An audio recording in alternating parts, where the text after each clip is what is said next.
സ്വന്തം അതാത് രീതി. അപ്പം ഞാൻ ഒരു പുതിയ വീഡിയോ തുടങ്ങാൻ പോവാണ്.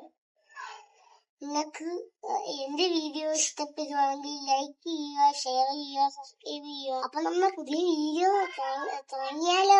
നമ്മൾ ഇന്ന് ഇവിടെ പച്ചക്കറിക്ക് നടാൻ പോവുകയാണ്.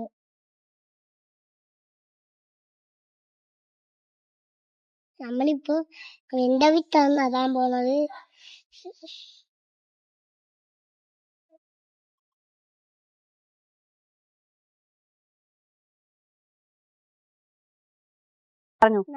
നമ്മള് വെണ്ടവിത്ത് നട്ടിട്ട് കുറച്ച് വെള്ളം അതിനകത്ത് തളിക്കാനുണ്ട്. നമ്മള് മണി പ്ലാന്റ് വാങ്ങിയിട്ടുണ്ടായിരുന്നു. ഇത് നിങ്ങൾക്ക് ഇഷ്ടപ്പെട്ടിട്ടുണ്ടെങ്കിൽ ലൈക്ക് ചെയ്യുക, ഷെയർ ചെയ്യുക. നിങ്ങൾ അന്നെങ്കിൽ മോട്ടിവേഷൻ മാത്രം അതൊന്നും ചെയ്തേക്കണേ.